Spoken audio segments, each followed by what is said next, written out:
사람의 집을 보면 그 사람의 인생이 보입니다. 나는 평생 기업을 세우고 수많은 사람들의 일터와 삼터를 지켜봤습니다. 그 과정에서 한 가지 확신이 생겼습니다. 정리가 안 된 집은 돈이 새는 집이고, 돈이 새는 집은 에너지가 새고, 에너지가 새는 집은 결국 기회까지 놓치는 집이다. 사람들은 흔히 집은 휴식 공간이라고 말합니다. 그러나 나는 조금 다르게 봅니다. 집은 단순한 쉼터가 아니라 그 사람의 사고방식이 그대로 드러나는 공간입니다. 집이 흐트러져 있다면 그 사람의 마음도 선택도 흐트러져 있을 가능성이 높습니다. 1. 돈이 새는 집의 첫 번째 신호, 아무 의미 없는 물건이 쌓여 있는 것. 회사 경영도 마찬가지입니다. 재고가 필요 이상으로 쌓이기 시작하면 두 가지 문제가 생깁니다. 비용이 누적되고 관리 집중도가 떨어지고 결국 필요한 순간에 필요한 것을 찾기 어렵습니다. 사람들의 집도 다르지 않습니다. 나는 많은 집을 보면서 한 가지 공통점을 발견했습니다. 정리가 안 되는 사람들은 물건을 내가 가진 자산이라고 착각한다. 그러나 실제로는 그 물건들이 가장 큰 누수다. 책을 예로 들어봅시다. 요즘 많은 사람들이 자기 개발을 위해 책을 산다고 합니다. 하지만 진짜 문제는 여기 있습니다. 읽지 않는 책, 한 번도 펼치지 않은 책, 언젠가 읽겠지라는 마음으로 방치된 책들. 이 책들은 자산이 아니라 부채입니다. 돈이 묶이고 공간이 묶이고 정신이 묶입니다. 나는 경영할 때 항상 말했습니다. 사용되지 않는 자원은 자산이 아니다. 움직이지 않는 자본은 기회비용의 낭비다. 집도 동일한 원리로 움직입니다. 책, 가전제품, 화장품, 옷. 만약 당신이 6개월도 손대지 않았다면 그건 당신의 삶에 기여하지 않는 물건입니다. 이 정리는 성격이 아니다. 기술이다. 많은 사람들이 이렇게 말합니다.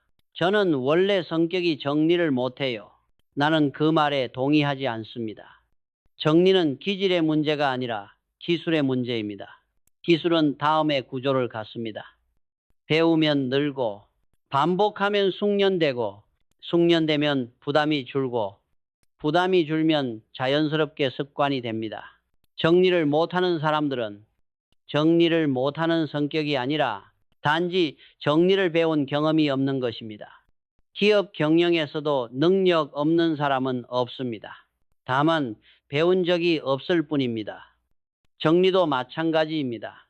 3. 작은 공간 하나를 바꿀 때 인생이 움직이기 시작한다. 사람들은 항상 큰 계획을 세우며 실패합니다. 회사를 바꿀 때도 자신의 삶을 바꿀 때도 그렇습니다. 이번 주말에 집 전체를 다 정리해야지. 이번에 확 한번 다 치워버려야지. 이런 계획은 10중 8구 무너집니다. 왜냐하면 사람의 의지는 그렇게 오래 지속되지 않기 때문입니다. 내가 젊은 직원들에게 항상 강조하던 원칙이 있습니다. 크게 바꾸려 하지 마라. 작게 바꾸고 그 작은 변화를 매일 지속해라. 정리의 시작도 똑같습니다. 현관 한 칸, 책상 한 면, 서랍 하나, 이 공간 하나만 정리해도 인간의 감정 시스템은 즉시 반응합니다. 눈이 가벼워지고 마음이 맑아지고 불필요한 짐들이 사라진 느낌이 들고 더 정리하고 싶다는 동기가 생깁니다. 정리는 머리로 하는 것이 아니라 몸이 반응해야 습관이 됩니다. 그 반응을 만드는 가장 쉬운 방법은 작은 성공을 먼저 체험하는 것입니다. 4. 경험이 없는 사람은 불편함조차 느끼지 못한다. 정리 못하는 사람들의 가장 큰 문제는 집이 엉망이어도 아무렇지 않다는 데 있습니다. 정리가 잘 된 집에서 오래 살았던 사람은 조금만 어지럽혀져도 마음이 불편합니다. 그러나 평생 어지럽혀진 환경에 익숙한 사람은 그 불편함을 감지하는 감각 자체가 없습니다. 기업도 같습니다.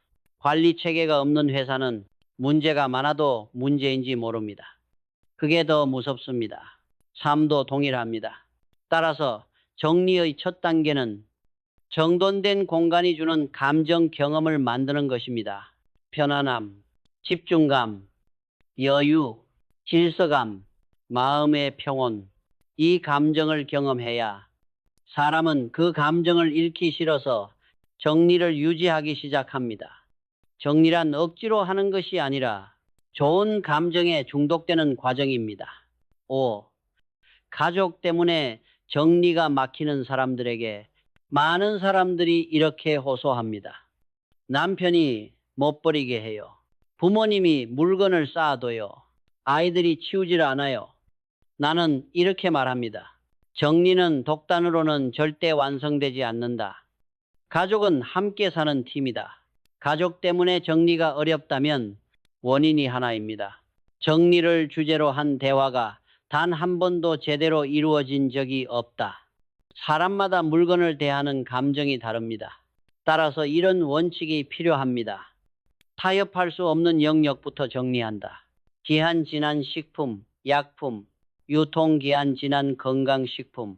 이것은 안전 문제이므로 감정의 영역이 아닙니다. 수치와 기준을 합의한다. 옷장은 10-20% 비워둔 상태 유지. 3년 동안 안 쓰면 정리 대상. 같은 물건 5개 이상은 보유 금지 등 수치가 있어야 감정 싸움이 줄어듭니다. 기업이 규정 없이 돌아갈 수 없듯 가정도 원칙이 있어야 질서가 생깁니다. 6. 결론 정리는 삶의 수준을 결정한다. 정리라는 것은 단순히 집을 치우는 행동이 아닙니다. 정리는 다음을 정리하는 과정입니다. 사고방식, 감정, 우선순위, 돈의 흐름, 삶의 질. 나는 평생 기업을 운영하면서 수많은 사람을 지켜보았습니다. 성공하는 사람은 단 한 가지 공통점이 있습니다. 불필요한 것을 과감히 버릴 줄 안다. 그리고 필요한 것을 명확히 구별한다. 정리란 결국 무엇을 버리고 무엇을 남길지 결정하는 힘입니다. 이 힘을 갖는 사람만이 돈도 시간도 기회도 놓치지 않습니다. 사람들은 가정이 기업과 다르다고 말합니다. 그러나 나는 평생의 경험으로 단언할 수 있습니다. 가정에는 돈이 오가고 물건이 흐르고 시간이 쌓인다. 이 세 가지가 있는 곳이라면 관리가 필요하고 관리 없는 공간은 반드시 무너진다. 기업이 재고 관리에 실패하면 현금 흐름이 막히고 창고는 쓸모없는 물건으로 가득 차며 결국 생산성은 땅에 떨어집니다. 가정도 똑같습니다. 물건의 흐름을 관리하지 못하면 돈이 새고 집은 창고가 되고 삶의 효율은 급격히 떨어집니다. 1. 정리가 안 된 집이 부자의 집이 될 수 없는 이유. 부자들의 집과 그렇지 않은 집의 차이는 인테리어의 고급스러움이 아닙니다. 나는 수많은 CEO의 집을 방문해 봤습니다. 그들의 집에는 한 가지 공통점이 있습니다. 사용하지 않는 물건이 거의 없다. 그들은 이런 철학을 갖고 있습니다. 내 삶에 기여하지 않는 물건은 내 공간을 차지할 자격이 없다. 이것은 단지 집의 미관 문제가 아니라 정신구조의 문제입니다. 불필요한 물건을 쌓아두는 사람은 불필요한 감정, 불필요한 관계, 불필요한 지출도 똑같이 쌓아두는 경향이 있습니다. 특히 정리가 안 된 집에서 사는 사람들은 이런 흐름에 매우 익숙합니다.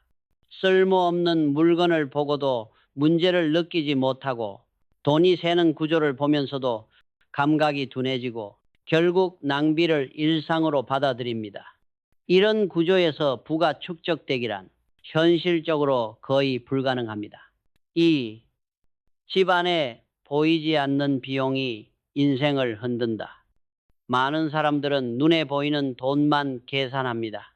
월세, 전기세, 카드값, 교육비. 그러나 정리되지 않은 집에서 새는 돈은 이런 공식 지출보다 훨씬 큽니다. 단지 눈에 보이지 않을 뿐입니다. 내가 수많은 가정을 분석하며 내린 결론은 이렇습니다. 정리되지 않은 집은 거대한 누수 구조다. 예를 들면 중복 구매 비용, 옷이 어디 있는지 몰라서 또 산다. 도구가 어디 있는지 몰라서 또 산다. 식재료가 썩어 있어서 새로 사야 한다. 시간 비용. 물건을 찾느라 하루 10분씩 낭비하면 1년에 무려 60시간이다. 이는 2달의 주말과 맞먹는다. 감정 비용. 어지러운 공간은 뇌를 피로하게 만든다. 집중력이 떨어지고 사소한 갈등이 늘어난다. 건강 비용.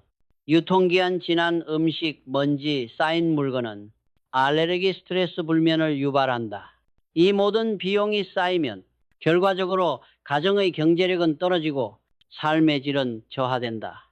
기업에서 이런 구조라면 위기경영이라는 단어를 써야 할 수준입니다. 3. 집을 지배하는 물건의 법칙. 들어오는 속도가 나가는 속도보다 빠르면 반드시 붕괴한다. 모든 공간에는 수용 가능한 용량이 있습니다.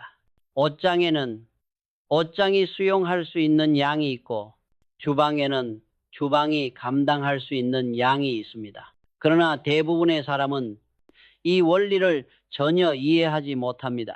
그들은 이렇게 말합니다. 아직 공간이 조금 남았잖아. 언젠가 쓰겠지. 버리기 아까워. 이건 추억이 있어. 이런 태도가 누적되면 집은 금세 붕괴합니다. 내가 성장기 삼성 창업을 준비하던 시절 나는 한 가지 원칙을 매우 강하게 지켰습니다. 정리되지 않은 공간은 절대 효율을 만들지 못한다. 공간이 흐트러진 변하는 순간 그 공간의 생산성, 집중력, 사고의 명료함이 모두 흔들립니다. 그래서 당신의 집이 지금 정리가 안 되어 있다면 지금 당장 의식해야 합니다. 그것은 단순한 지저분함이 아니라 삶의 구조가 무너지고 있다는 신호입니다. 4. 물건과의 관계를 단절하지 못하는 사람들. 정리를 못하는 사람들은 물건과 감정적으로 얽혀 있습니다. 나는 이를 과도한 애착 시스템이라고 부릅니다. 그들은 물건을 버리려 하면 불안해합니다. 돈 주고 샀는데, 아깝잖아. 추억이 있는데, 언젠가 필요할지도 몰라.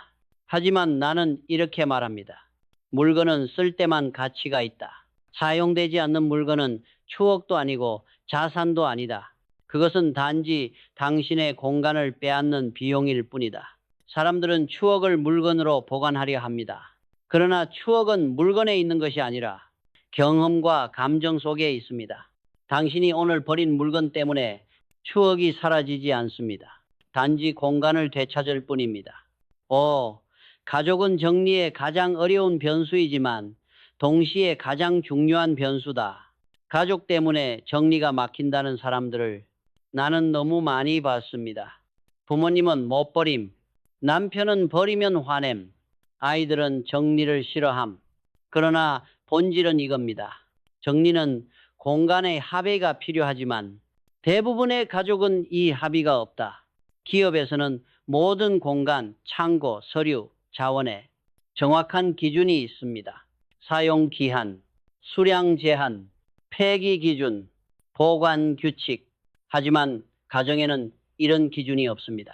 엄청난 양의 물건이 들어오는데 나가는 기준은 희박합니다.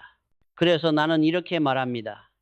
아느나마로 게마로 그러하나 가정이 평화롭고 부유해지려면 정리 기준을 숫자로 만들라. 예, 3년 동안 안 쓰면 정리. 같은 물건 3개 이상 소유하지 않음. 옷장은 80%까지만 채우고 20%는 비워둠. 냉장고의 모든 음식은 기한을 기준으로 순환. 규칙이 생기면 감정 싸움이 줄어들고 정리의 효율이 올라갑니다. 6. 정리가 되면 생각이 명료해지고 생각이 명료해지면 선택이 달라진다. 언젠가 한 고위 임원이 내게 이렇게 말했습니다. 회장님, 이상하게도 집을 정리하고 나니 머리가 맑아지고 결단력이 살아나는 느낌이 듭니다. 나는 웃으며 답했습니다. 그것은 당연한 일입니다. 정리의 본질은 공간을 치우는 것이 아니라 뇌의 부담을 제거하는 일입니다. 심리학에서도 증명되어 있습니다. 어지러운 공간은 뇌를 소모시키고 선택 능력을 떨어뜨리며 피로를 쌓이게 하고 스트레스를 증가시키며 창의성과 집중을 떨어뜨립니다. 당신이 정리를 시작하는 순간 이 모든 부담이 사라지고 뇌는 비로소 생산적인 일에 에너지를 쓰기 시작합니다. 기업도, 가정도, 개인도 정리가 되면 삶의 의사결정이 가벼워집니다. 결론 정리는 돈, 시간, 감정, 에너지를 구하는 가장 싸고 가장 확실한 방법이다. 나는 평생 경영을 하며 본질적인 원가 절감이라는 단어를 수백 번 사용했습니다. 가정에서 가장 본질적인 절감은 정리입니다. 정리는 물건을 줄이고 지출을 줄이고 시간 낭비를 줄이고 감정 소모를 줄이고 공간을 회복하고 뇌 부담을 줄이고 결국 삶의 질을 끌어올립니다. 이 모든 것을 가능한 방법은 많지 않습니다. 그러나 정리는 그 중에서도 가장 빠르고 싸고 누구나 즉시 실행할 수 있는 방법입니다. 내가 사람을 볼 때 가장 먼저 보는 것은 그 사람의 말투도 아니고 경력도 아니다. 나는 가장 먼저 그 사람의 환경을 본다. 왜냐하면 환경이 그 사람의 수준을 결정하기 때문이다. 나는 수십 년 동안 수많은 인재를 발탁하고 수천만 평의 공장, 수만 명의 직원을 관리하며 한 가지 진실을 깨달았다. 사람은 환경을 만든다고 생각하지만 사실은 환경이 사람을 만든다. 정리가 안 된 공간에서 사는 사람은 정리가 안 된 생각을 하고 정리가 안 된 감정을 쓰고 정리가 안 된 선택을 하며 산다. 그것이 실패의 시작이다. 1. 어지러운 환경은 성공의 적이다. 만약 당신이 지금 삶에서 변화, 성장, 성취를 원한다면 가장 먼저 바꿔야 할 것은 목표가 아니라 환경이다. 사람들은 성공을 결심하고도 왜 오래 가지 못할까? 그 이유는 단순하다. 환경이 그 결심을 뭉개버리기 때문이다. 어지러운 환경은 사람의 의지를 조용히 그러나 확실히 약화시킨다. 시야가 복잡해지고 뇌 처리 용량이 줄고 피로는 빨리 오고 감정은 예민해지고 집중력은 떨어지고 선택은 흐릿해지고 작은 실수가 반복된다. 이것은 의지의 문제가 아니다. 환경이 의지를 이긴 것이다. 나는 삼성 초기 시절 어떤 직원에게도 같은 메시지를 주었다. 어지러운 책상에서 큰 결정을 기대하지 마라. 생산성과 통찰력은 깨끗한 환경에서 시작된다. 2. 환경이 사람을 조종하는 방식. 사람은 환경을 지배한다고 믿는다. 그러나 실제로는 환경이 사람의 행동을 80% 이상 지배한다. 예를 들어보자. 냉장고가 정리되어 있지 않으면 건강한 식습관은 절대 유지되지 않는다. 책상이 복잡하면 업무 효율은 절대 올라가지 않는다. 현관이 어지러우면 하루의 시작이 어둡게 시작된다. 옷장이 엉켜 있으면 출근 준비가 불안하게 시작된다. 이것은 심리학적, 뇌과학적, 행동경제학적으로 모두 같은 결론을 말한다. 환경은 의지를 이긴다. 정리가 되면 행동이 바뀌고 행동이 바뀌면 삶이 바뀐다. 그러므로 성공을 원한다면 가장 먼저 바꿔야 할 것은 목표가 아니라 집 안의 환경이다. 3. 정리가 안 된 사람에게 나타나는 5가지 공통신호. 내가 수천 명의 직원을 보고 수백 개의 가정을 분석하며 정리가 안 된 사람들의 특징을 5가지로 정리했다. 일을 시작하면 금방 피곤해진다. 뇌는 시각적 혼란을 피로로 받아들인다. 정리가 안 된 공간은 실제보다 2배의 에너지를 소비하게 만든다. 결정력이 낮다. 옷, 책상, 주방 모든 공간에서 결정이 필요하기 때문이다. 사소한 선택이 많아질수록 큰 결정을 할 힘이 줄어든다. 감정 기복이 크다. 어지러운 공간은 스트레스 호르몬을 자극한다. 그래서 작은 일에도 짜증이 생긴다. 소지출이 많아진다. 물건을 찾지 못해 다시 사고 중복 구매가 늘고 유통기한 지난 음식 약품을 버리며 돈이 계속 새어나간다. 삶이 반응적이다. 환경에 반응하며 살지 주도적으로 선택하며 살지 못한다. 나는 이 중 가장 위험한 것이 마지막이라고 생각한다. 정리되지 않은 환경은 주도적인 삶을 빼앗는다. 환경이 흐트러진 사람은 환경에 끌려다니는 삶을 살게 된다. 정리의 본질은 버리는 힘이다. 사람들은 정리를 치우는 기술이라고 생각한다. 그러나 나는 단호하게 말한다. 정리는 버리는 능력이다. 버리지 못하는 사람은 절대 성장하지 못한다. 나는 경영하면서 수많은 회사를 인수하고 줄이고 키웠다. 그 과정에서 한 가지를 배웠다. 불필요한 공장은 과감히 정리했고, 의미 없는 사업은 통폐합했고, 회복 불가능한 시스템은 과감히 갈아엎었다. 이것은 잔혹함이 아니라 기업 생존의 원칙이다. 가정도 다르지 않다. 사용하지 않는 옷, 기억나지도 않는 서류, 중복된 물건, 고장난 소형가전, 3년간 안 쓴 물건, 이 모든 것은 당신의 삶의 효율을 잡아먹는 잡음이다. 성공하려면 인생에서 잡음 노이즈를 제거해야 한다. 정리가 곧 잡음 제거다. 5. 가정이 무너지는 조용한 방식, 정리를 미루는 습관. 가정이 망하는 방식은 소리가 크지 않다. 파산처럼 한 번에 일어나지 않는다. 천천히 그러나 확실하게 일어난다.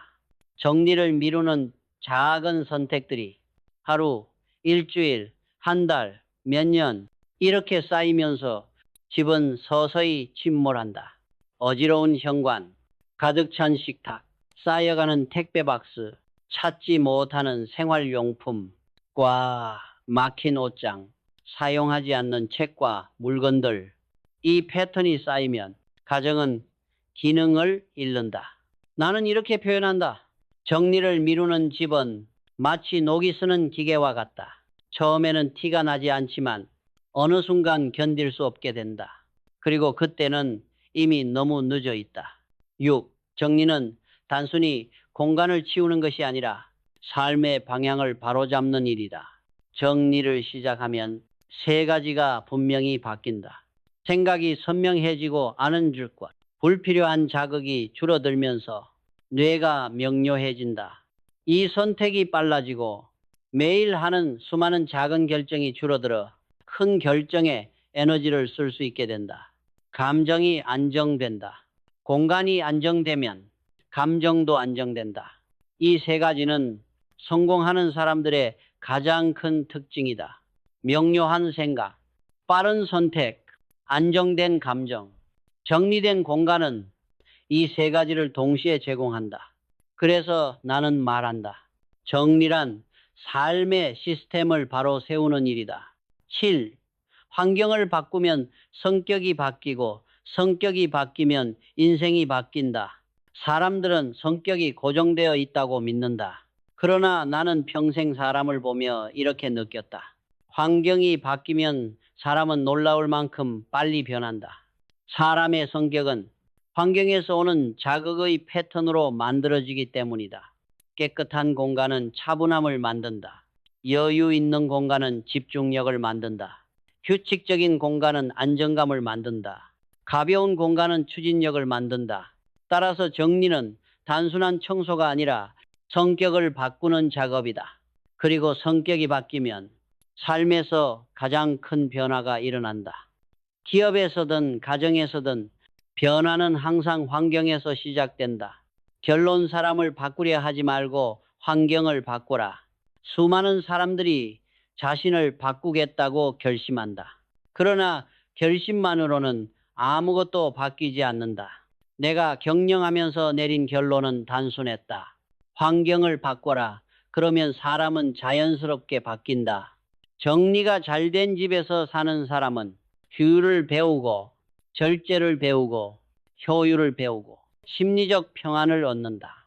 그것은 결국 인생을 바꾸는 힘이 된다. 사람들은 집이 어질러져 있는 것을 단순히 정리가 부족해서 그렇다고 말한다. 그러나 나는 조금 더 깊게 본다. 정리가 안 된 공간은 그 사람의 행동을 무너뜨리고 그 행동은 결국 그 사람의 품질을 떨어뜨린다. 사람의 품질만 거창한 도덕에서 나오지 않는다. 생활의 작은 습관, 환경의 질서, 마음의 구조, 이 작은 요소들이 모여 그 사람의 전체 품질을 만든다. 그래서 나는 늘 강조한다. 정리는 사람의 품질을 결정한다. 품질이 없는 사람은 성공할 수 없다. 1. 품질 없는 공간은 품질 없는 삶을 만든다. 내가 기업을 키우며 가장 신경 쓴 것은 기술도 건물도 장비도 아니었다. 사람의 품질이었다. 그리고 그 품질은 반드시 환경 속에서 드러난다. 특히 이런 환경은 사람의 삶을 조용히 잠식한다. 너무 많은 물건, 방치된 것들, 찾지 못하는 것들, 필요 없는 감정이 묻은 것들, 기한 지난 물건들, 결정을 방해하는 요소들, 이러한 요소들이 쌓이면 사람은 점점 느려지고 둔해지고 예민해지고 집중력을 잃어간다. 나는 이것을 환경의 침식작용이라고 부른다. 환경은 빠르게 무너뜨리지 않는다. 조용히 그러나 확실하게 사람을 갉아먹는다. 이 정리가 안 된 사람의 가장 위험한 특징, 자기 자신을 속인다. 정리를 못하는 사람들은 스스로에게 이런 말을 자주 한다. 시간 나면 하지 뭐. 지금은 바쁘니까 나중에. 언젠가는 쓰겠지. 아까우니까 버릴 수 없어. 이 정도면 괜찮아. 나는 이런 변명을 회사에서도 수도 없이 들어왔다. 그리고 잘 알고 있다. 자기 합리화는 노력하지 않는 사람이 쓰는 가장 흔한 기술이다. 정리를 미루는 사람들은 결코 물건 때문에 힘든 것이 아니다. 결정하기 싫어서 힘든 것이다. 버릴지 말지 결정하기 싫고, 남길지 말지 판단하기 싫고, 기준을 세우기 싫고, 책임지기 싫다. 그래서 물건이 쌓이면 사람은 스스로를 속이기 시작한다. 정리를 못하는 집의 가장 큰 문제는 물건이 많다는 게 아니라 결정을 피하는 습관이 굳어졌다는 것이다. 이 습관은 일에서도 돈에서도 관계에서도 똑같이 나타난다. 3. 정리의 핵심은 결정력이다. 정리를 잘하는 사람은 물건을 치우는 사람이 아니다. 정리를 잘하는 사람은 결정력이 있는 사람이다. 이것은 지금의 나에게 필요하다. 이것은 지금의 나에게 필요하지 않다. 이것은 내 삶의 목표에 기여한다. 이것은 내 삶을 방해한다. 이것은 남기고, 이것은 버리고, 이것은 대체하고, 이것은 최소화하고. 결정이 빠른 사람은 삶의 모든 영역에서 속도가 붙는다.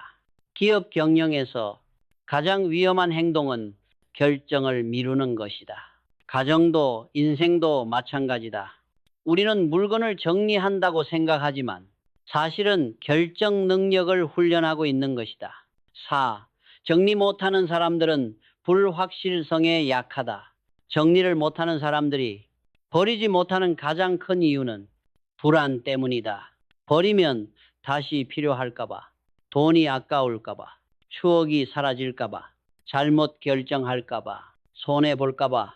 이 불안은 정리가 아니라 인생 전체에 영향을 끼친다. 나는 이렇게 말한다. 결정을 두려워하는 사람은 결코 큰 인생을 살지 못한다. 정리는 이 불안을 극복하는 훈련이다. 버릴 때 느껴지는 작은 두려움을 극복하는 경험이 쌓이면 사람은 큰 결정을 훨씬 더 잘하게 된다. 그래서 정리는 비용이 가장 적게 드는 결단력 훈련 도구다. 5. 집 안의 물건은 정서적 신호다. 나는 집 안의 물건을 단순한 물체로 보지 않는다. 집 안의 모든 물건은 주인의 정서 상태를 반영한다. 예를 들면 책이 쌓여 있다면 노력하고 싶은 마음은 있지만 실천력은 부족하다. 사용하지 않는 옷이 많다면 과거의 자아에 붙들려 있다. 빈 상자, 빈 병이 많다면 언젠가의 가능성에 집착한다. 고장난 물건을 두면 미뤄두는 성향이 강하다. 가득 찬 냉장고라면 통제력보다 감정 소비가 앞선다. 이렇게 공간을 보면 그 사람의 성향, 감정, 습관, 사고 패턴이 모두 보인다. 그래서 정리는 단순한 공간 관리가 아니라 심리 치유이자 자아 재구성 작업이다. 6. 정리는 가족 관계의 질을 결정한다. 많은 집에서 갈등의 원인은 돈이 아니다. 성격 차이도 아니다. 대부분의 갈등은 환경적 불일치에서 시작된다. 어떤 사람은 깔끔해야 마음이 편하고 어떤 사람은 쌓아두어야 마음이 안정된다.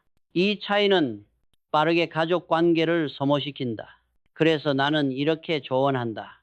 정리가 안 되는 집의 첫 번째 해결책은 청소가 아니라 대화다. 대화 없이 정리를 강요하면 반발이 생긴다. 대화 없이 물건을 버리면 상처가 남는다. 정리는 기술이고 기술에는 설명과 합의가 필요하다. 무엇을 남기고 무엇을 줄이고 어떤 기준을 세우고 어떤 수량까지 허용할 것인지 이 기준을 가족과 함께 만들면 집은 정리되기 시작하고 가족 관계도 편안해진다. 7. 정리된 집은 명확한 삶을 만든다. 정리가 잘 된 집에서는 삶이 세 가지 방향으로 달라진다. 선택이 빨라진다.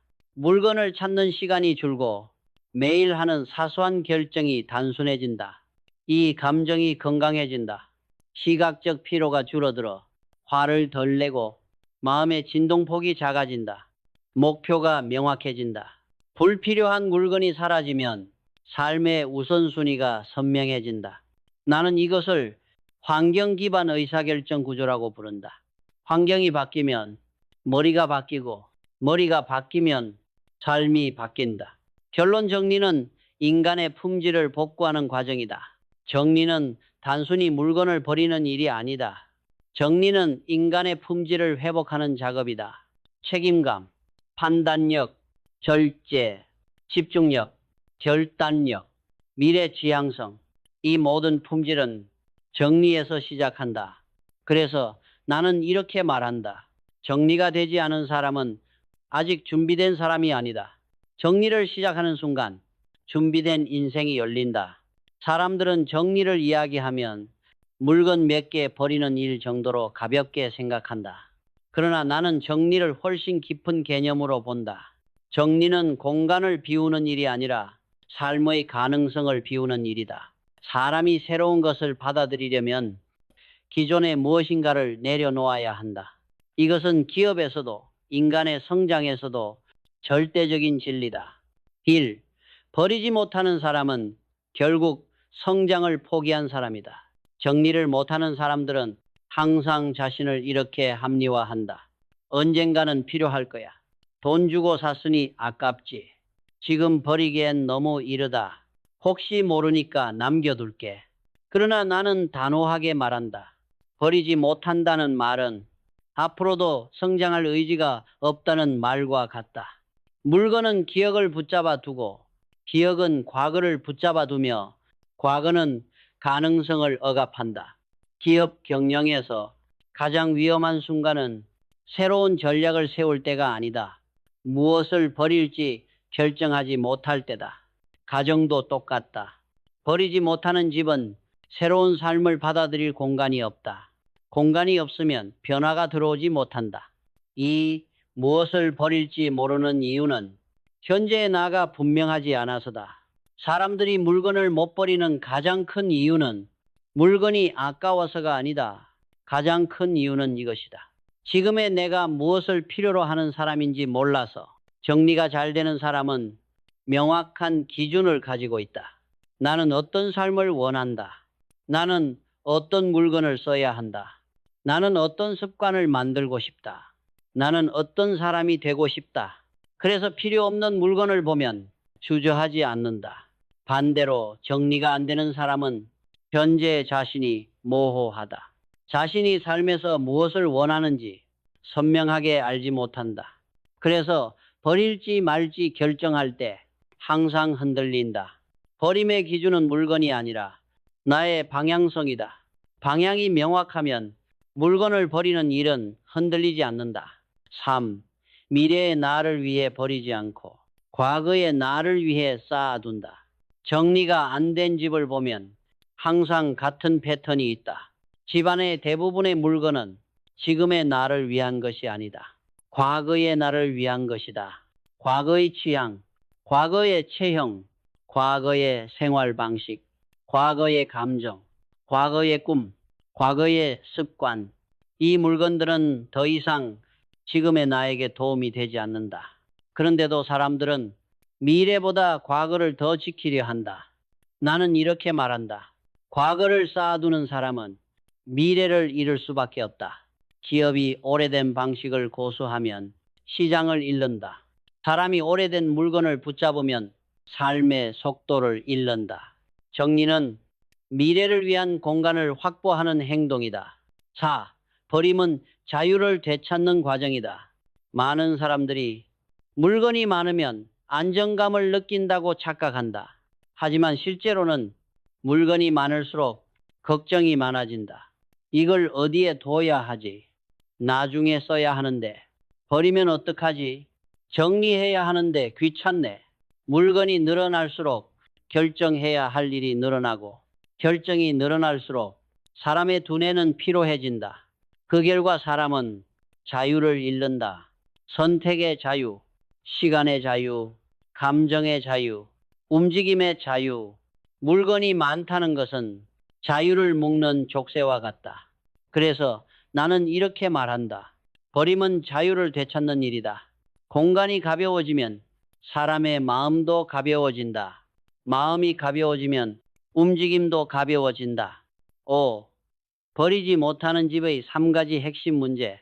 내가 수많은 사람의 집을 보며 느낀 것은 버리지 못하는 집에는 항상 3가지 치명적 문제가 있다는 것이다. 우선순위가 사라진다. 모든 물건이 중요한 것처럼 보이기 때문에 진짜 중요한 것을 놓친다. 이 감정 에너지가 계속 소모된다. 물건 하나하나가 미완의 결정이기 때문이다. 이 결정의 잔재가 감정을 빨아들인다. 삶의 속도가 느려진다. 어지러운 환경은 결정 속도를 떨어뜨리고 반응적인 삶을 만들기 때문이다. 이 3가지는 사람의 성장에 치명적이다. 6. 버리는 것이 중요한 이유는 단 하나, 속도 때문이다. 현대 사회에서 가장 중요한 경쟁력은 돈도 지식도 스펙도 아니다. 속도다. 빠르게 배우고 빠르게 실수하고 빠르게 수정하고 빠르게 선택하고 빠르게 움직이는 사람. 이런 사람만이 급변하는 시대에서 살아남을 수 있다. 물건이 많으면 속도가 떨어진다. 물건은 사람의 움직임을 늦추고 결정을 늦추고 머리를 무겁게 만든다. 버림은 속도를 회복시키는 기술이다. 그래서 나는 정리를 단순한 청소로 보지 않는다. 정리는 속도를 만드는 기술이다. 속도는 경쟁력이고 경쟁력은 사람의 미래다. 7. 결론 버림은 용기이며 그 용기가 삶의 질을 결정한다. 버린다는 것은 두려움을 이겨내는 일이다. 손해볼까봐, 아까울까봐, 기억이 사라질까봐, 필요할까봐, 실수할까봐. 이 모든 불안은 정리의 순간에 드러난다. 그 불안을 이겨내는 사람이 성장한다. 그래서 나는 말한다. 버릴 줄 아는 사람만이 무엇을 얻을 수 있다. 정리는 물건을 줄이는 일이 아니다. 정리는 두려움을 줄이는 일이다. 정리는 가능성을 여는 일이다. 버린 만큼 삶은 넓어지고 기회는 들어오고 마음은 가벼워지고 삶의 방향은 선명해진다. 사람들은 정리를 하면 집이 깔끔해지고 복이 좋아진다고 말한다. 그러나 나는 정리를 그런 단순한 미간의 문제로 보지 않는다. 나는 경영을 하며 평생 강조했다. 경영의 핵심은 통제력이다. 통제력을 잃으면 회사도 사람도 가정도 무너진다. 정리는 바로 잃어버린 통제력을 회복하는 기술이다. 1. 통제력을 잃은 사람의 특징. 내가 수천 명의 직원을 관리하며 관찰한 것은 통제력을 잃은 사람에게 공통되는 특징이 있다는 점이다. 일이 항상 쫓기고 감정이 흔들리고 작은 문제도 크게 느껴지고 중요한 것보다 급한 것만 처리하고 매일 피곤하고 마음이 안정되지 않는다. 이런 사람의 집을 보면 거의 예외 없이 정리가 되어 있지 않다. 왜냐하면 환경은 사람의 사고방식과 삶의 구조를 그대로 반영하기 때문이다. 사람은 환경을 정리한다고 믿지만 실제로는 사람의 내면 상태가 환경에 그대로 드러나는 것이다. 그리고 그 반대도 성립한다. 환경이 엉망이면 사람의 내면도 엉망이 된다. 이 공간이 복잡하면 생각도 복잡해진다. 사람들은 집이 복잡해서 머리가 복잡하다고 말한다. 하지만 나는 이렇게 말한다. 머리가 복잡하니 집이 복잡해지는 것이다. 그리고 집이 복잡해지면 머리는 더 복잡해진다.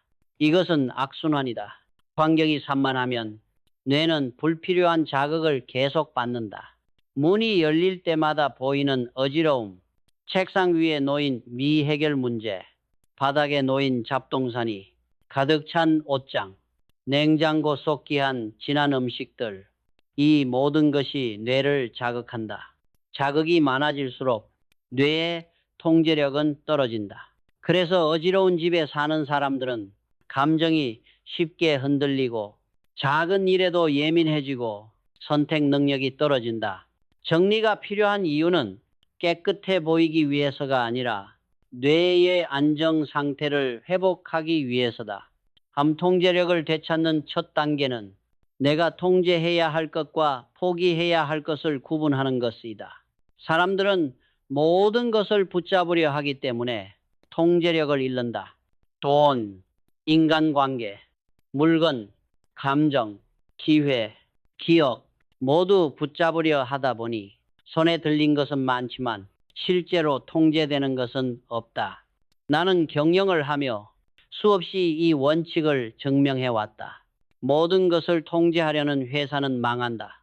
통제해야 할 것만 통제하는 회사가 산다. 정리도 같다. 정리는 수많은 물건 중에서 통제할 수 있는 것만 남기고 나머지는 포기하는 행위다. 통제할 수 없는 것을 버리는 순간 사람은 비로소 자신의 삶을 다시 움직일 수 있게 된다. 4. 물건이 많을수록 통제력은 약해진다. 물건이 많다는 것은 그만큼 신경 써야 하는 요소가 많다는 뜻이다. 물건 하나에는 다음과 같은 관리 요소가 붙는다.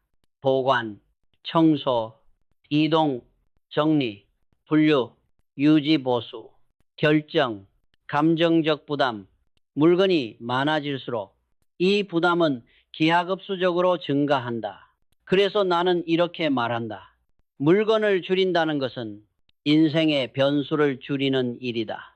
모든 변수는 사람의 에너지를 소모하고 통제력을 약화시킨다. 물건이 적을수록 사람은 행동이 빨라지고 집중력이 강해지고 결정이 명확해지고 삶의 흐름이 부드러워진다. 5. 정리는 에너지 누수를 막는 행위다. 정리가 안 된 집에서는 에너지가 새어나간다. 에너지가 새는 가장 흔한 지점은 다음과 같다. 물건을 찾느라 시간을 쓰는 순간, 보관할 공간을 찾느라 스트레스를 받는 순간, 버릴지 말지 고민하며 감정이 소모되는 순간, 집이 어지러워 보이며 자존감이 깎이는 순간, 정리를 미루며 죄책감을 느끼는 순간, 이 누수가 반복되면 사람은 의지가 약해지고 삶의 추진력을 잃는다. 정리는 이 누수를 막아 삶의 에너지를 다시 한 곳으로 모아준다. 이것이 바로 가장 강력한 통제력 회복이다. 6. 정리된 집은 주도적인 삶을 가능하게 한다. 정리가 잘 된 집에 사는 사람들은 삶의 방식을 다음과 같이 바꾼다. 반응적인 삶에서 주도적인 삶으로 물건과 상황에 끌려다니지 않고 스스로 판단하고 선택한다. 이 감정 중심 삶에서 원칙 중심 삶으로 버릴지 말지를 감정이 아니라 원칙으로 결정한다. 복잡한 삶에서 단순한 삶으로 단순함이 깊이를 만든다. 단순함이 속도를 만든다. 단순함이 집중력을 만든다. 정리는 단순함을 회복하는 가장 빠른 길이다. 7. 정리는 내 삶의 주인이 되는 긴 과정이다. 정리를 통해 사람이 변화하는 과정은 다음과 같이 진행된다. 1커 환경이 가벼워지고 2비거 생각이 선명해지고 3더 결정이 빨라지고 4모 감정이 안정되고 5 행동이 주도적이 되고 6 삶의 방향이 뚜렷해지고 7리 통제력이 회복된다. 이 과정이 반복되면 사람은 더 이상 환경에 흔들리지 않는 사람이 된다. 나는 그것을 자기 자신을 경영할 줄 아는 사람이라고 부른다. 회사도 그렇다. 경영자가 회사를 제대로 통제하면 회사는 안정되고 성장한다. 사람도 그렇다. 자신을 통제할 줄 알면 삶은 흔들리지 않는다. 결론 정리는 통제력을 되찾는 가장 경제적인 경영 기법이다. 정리의 목적은 깨끗함이 아니다. 그것은 단지 결과일 뿐이다. 정리의 진짜 목적은 다음이다. 마음의 질서를 세우고 감정의 균형을 잡고 선택을 단순하게 만들고 에너지 누수를 막고 삶의 속도를 회복하고 자신을 다시 주인이 되게 만드는 것. 나는 이렇게 말한다. 정리는 인생을 경영하는 첫 단계다. 정리가 되는 순간 몸이 움직이고 생각이 정리되고 감정이 안정되고 삶의 수준이 올라간다. 정리는 결국 삶의 근본을 흔드는 힘이다. 내가 평생 기업을 경영하며 가장 강조한 능력은 재능도 성실함도 경험도 아니었다. 나는 늘 이렇게 말했다. 선택이 빠르고 정확한 사람이 결국 이긴다. 인생도 경영도 관계도 결국 선택의 누적이다. 그런데 정리가 안 된 집에서 사는 사람들은 이 중요한 능력을 잃어버린다. 왜일까? 정리가 안 된 환경은 사람의 선택 시스템을 마비시키기 때문이다. 1. 혼란스러운 집은 잘못된 선택을 부른다. 정리가 안 된 집에서는 사람의 선택 능력이 무너진다. 불필요한 것에 시선이 빼앗기고 해야 할 일을 놓치고 지켜야 할 순서를 잃고 중요한 것을 구분하지 못한다. 이것이 반복되면 사람은 선택을 두려워하게 된다.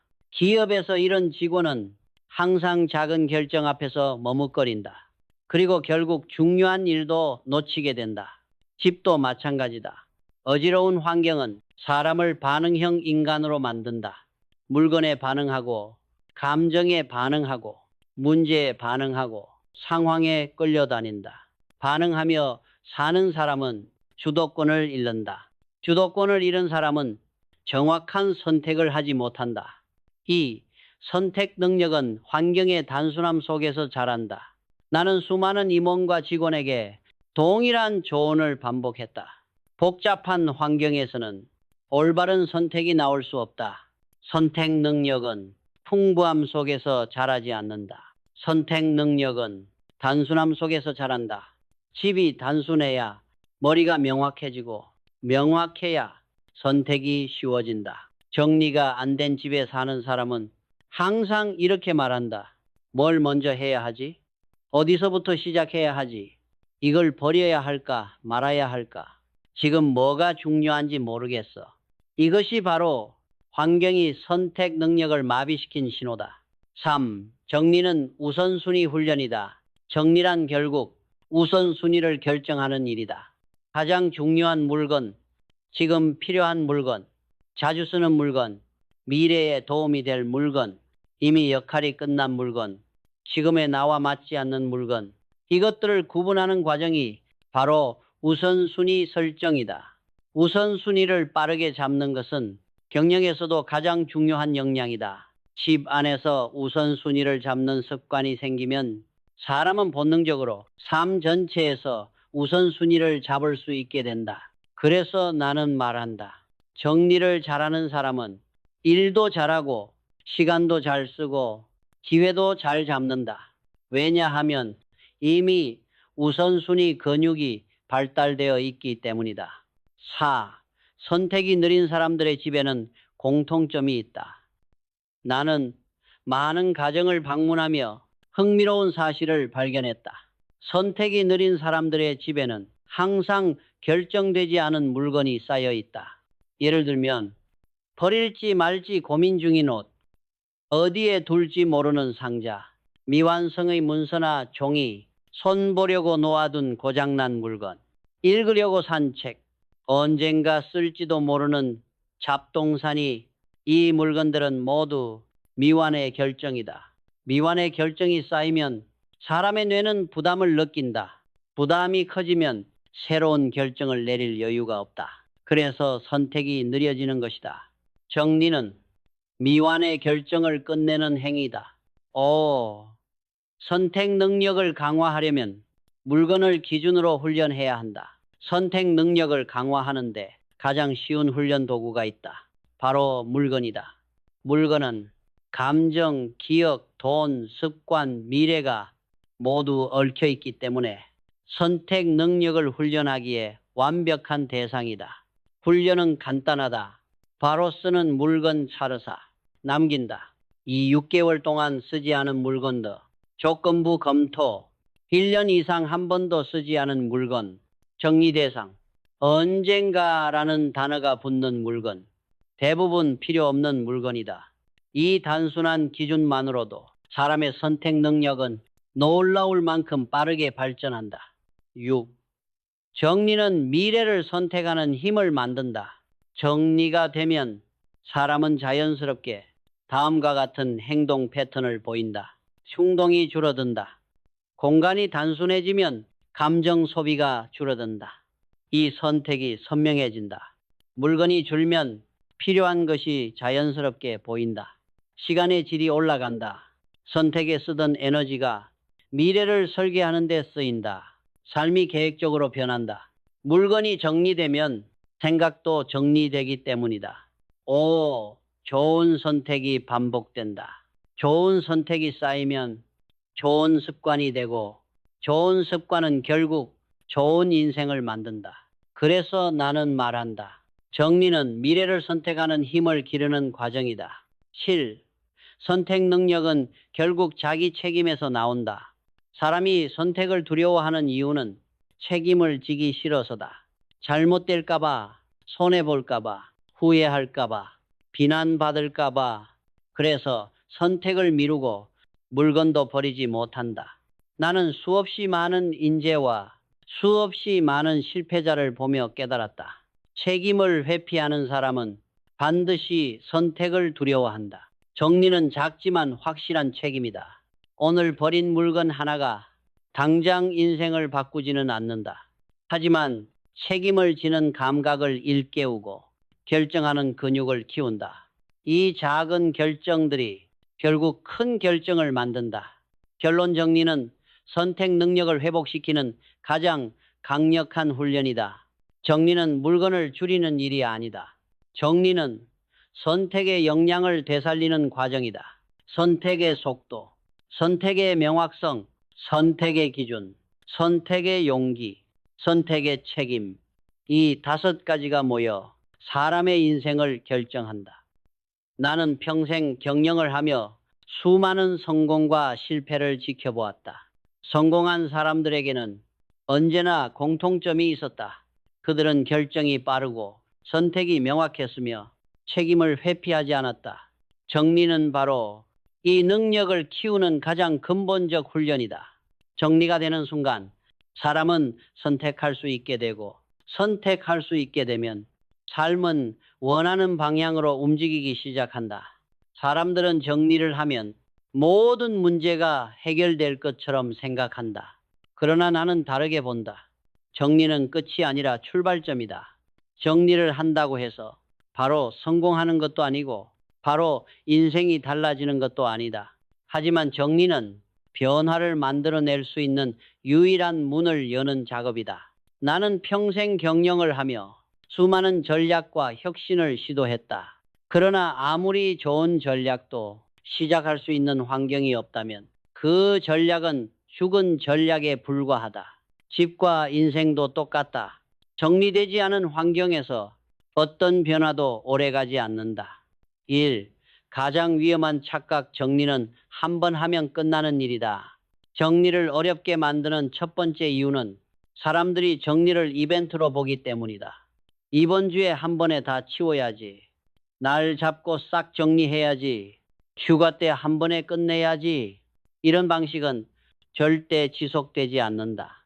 기업에서도 마찬가지다. 한 번의 혁신으로 회사가 영원히 성장하는 법은 없다. 혁신은 문화가 되어야 하고 정리도 습관이 되어야 한다. 정리가 습관이 되지 않으면 집은 다시 원래의 모습으로 돌아간다.